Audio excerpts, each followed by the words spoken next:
Creativity. It is the thing that sets humans apart from any other creature. Pablo Picasso said, "Every child is an artist. The problem is to remain an artist once he grows up."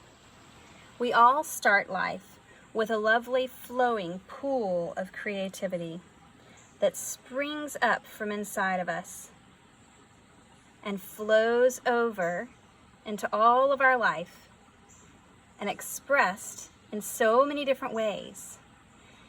Writing, dancing, singing, painting, sculpting, designing, inventing.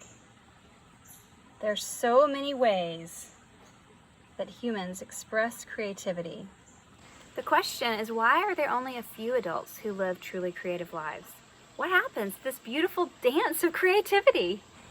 Did you ever have an experience, maybe in early school, kindergarten maybe, where a teacher said, I guess that's okay, but why don't you try it this way? And you thought, she doesn't like it. She hates it. Or maybe you brought home something that you made and you thought, it's a masterpiece. My mother is sure to frame it. She told you she liked it, but later you found it in the trash. We call these things trauma. We have all experienced trauma, whether it's big T trauma like a disaster or a car wreck, or little t trauma like a shaming comment by a parent that damages us and hurts us and causes us to just fold up inside. We build a protective wall against any more pain. There are things you may not even remember, but your subconscious remembers. Lots of little things can add up and have a similar kind of force in our life as one big thing, especially if you're a highly sensitive person. Trauma occurs to us all. None of us are immune. It dams up the spring, that well of creativity inside of us. Eventually, the water isn't flowing up.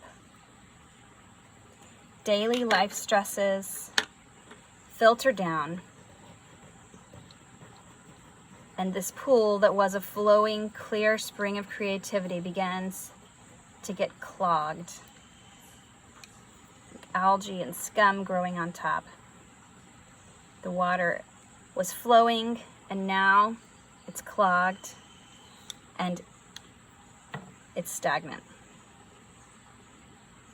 We stop expressing creatively because we've been hurt and our own inner monologue keeps echoing the criticism we felt. It feels safer to keep it all in. So, what now? Is it possible to reclaim that creativity? Can you get that flow back?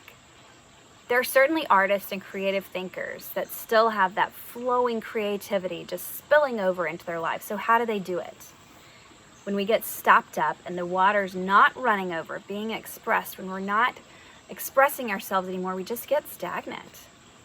I have found and experienced some practices that have been taking my stagnant puddle and have helped siphon this water and have helped make it flow again. As you begin to be expressive in almost any creative way, it pulls the water over the edge. It's pouring out. Expressing is pouring out inspiration, making something. You can say something creative, write out your thoughts. Write out your feelings, even if it's just a brain dump in your journal. You're starting to move this water. Anything that pulls the water over the edge that's getting expressed out creates a siphon. Like a straw, it sucks up this water. Each time, day by day, little by little, you're stirring the water. You're creating flow.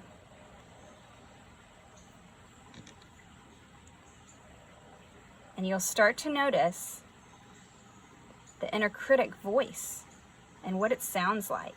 You'll start to write about it, and you'll start rustling these little blocks that are blocked up.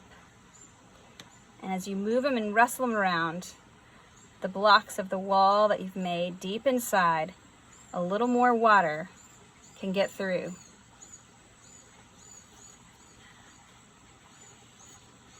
You're cleaning out the stagnant pool,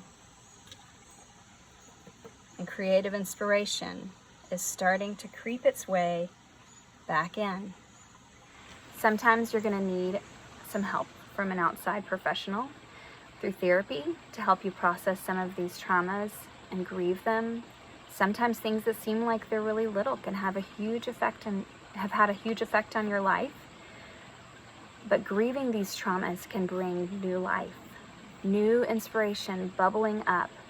Slowly as you start to heal and process these traumas, one by one, acknowledging the damage they've done, the way they've harmed you, the way that pain has caused you to stop and protect yourself and cut off your flow of creativity. Eventually, you may even have gratitude for how your trauma has shaped you into the person that you've become, but only after grieving. You can't shortcut to the gratitude phase. We all wish we could, but through grieving, you can move past and heal and start to have a clear flow of creativity again. As you begin to work through these memories associated with your inner critic, your fears and perfectionism, as you grieve and heal from your trauma, it doesn't disappear from your memory. However, its power is diminished, and it's just a shadow. Instead of diminishing your creativity, these memories become a rich well of experiences that can add depth to your creativity, grow your heart of empathy and compassion for yourself and others, so that when you reach out and try new things, new mediums, things that you will no doubt have plenty of failure in the midst of learning, your voice inside your head will sound like the voice of a compassionate friend who knows what you've been through, who understands, and who is so proud of your bravery and courage to attempt something new, that with the strength that comes from having a compassionate, friendly voice cheering you on, you will continue to try new things, and the past experiences and the new experiments will result in greater and greater creativity and bring a richness and a fullness to your life. And that will not only change your life, but those around you will be influenced and benefited by your compassion and your creativity.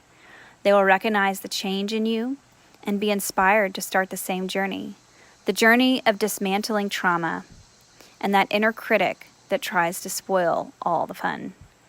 Your children will be less likely to stop trying because they're afraid of failure. The example they see before them will be somebody who keeps failing and keeps trying, succeeds sometimes, but has a friendly, encouraging, kind response to the failures, and a newfound willingness to have fun with the process and follow their curiosity. I'm Jane Boutwell, and I've been on this journey, and it has changed my life. I would be honored to be your guide and fellow traveler on this journey toward creative growth. Check out the Growing Creative Fellowship and join us on this adventure into creativity.